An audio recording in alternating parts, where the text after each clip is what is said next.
నీ పేరెంట్స్‌కి, నీ గ్రాండ్ పేరెంట్స్‌కి అసలు స్టాక్ మార్కెట్ అంటో తెలుసా? తెలీదు గదా! అందుకే మన లైఫ్ ఈ జనరేషన్స్ తరబడి ఇట్లనే ఉంటుంది. చేంజ్ అయిందా అసలు? వాళ్ళకి మీకు తేడా జూసుకోండి. మహా అంటే మీరు జాబ్ జేస్తున్నారు. జాబ్‌తోనే రిచ్ అవ్వొచ్చా? మీకు తెలుసు జాబ్ ఒక్కదానితోని రిచ్ అవ్వలేమని. మనం 15,000, 20,000, 30,000 సాలరీస్ వస్తుంటే ఇన్‌ఫ్లేషన్ రేట్ ఎంత పెరుగుతుంది ప్రతి ఇయర్? సరుకుల రేట్లు ఎంత పెరుగుతున్నాయి? కాస్ట్ ఆఫ్ లివింగ్ ఎంత పెరిగిపోయిందసలు? ఇలానే ఉందామా? సెకండ్ ఇన్వెస్ట్‌మెంట్ స్టార్ట్ జేయండి. ఐదర్ బిజినెస్‌లో గాను లేదా స్టాక్స్‌లో గాను. కొంచెం అమౌంట్ తీసి స్టాక్స్‌లో ఇన్వెస్ట్ జేసుకోండి. మీ గోల్ నెక్స్ట్ 5, 10 ఇయర్స్ అయ్యుండాలి. నీ కోసము గాదు, నా కోసం గాదు. మన ఫ్యూచర్ కోసం, మన పిల్లల కోసం.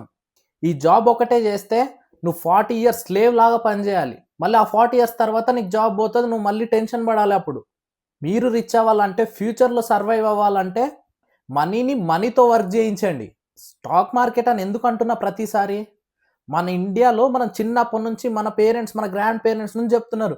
India is a developing country, developing country, developing country అని. ఇప్పుడు అసలైన డెవలప్‌మెంట్ స్టార్ట్ అయింది. ఇప్పుడు ప్రతి కంట్రీకి మనం గట్టి పోటీగున్నాం మనం. ఇప్పుడు ఇన్వెస్ట్‌మెంట్ గనక మిస్ చేసినామంటే ఫ్యూచర్‌లో పక్కా రిగ్రెట్ అవుతాం. ఇన్వెస్ట్ చేయడానికి నా దగ్గర డబ్బులు లేవు, గైడెన్స్ లేదనుకుంటున్నారా? 100 తోని స్టార్ట్ చేయొచ్చు. ఈరోజు 100 పెట్టి వదిలేస్తే ఆ రోజు 500 లేకపోతే 1000 అవ్వచ్చు.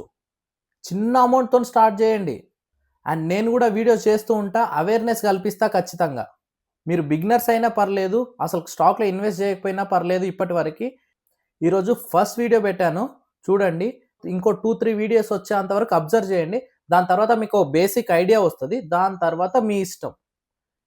స్టాక్ ఎలా కొనాలి? ఎలా సెల్ చేయాలి? మనం ఎట్లా పిక్ జేసుకోవాలి? అవన్నీ జెప్తా.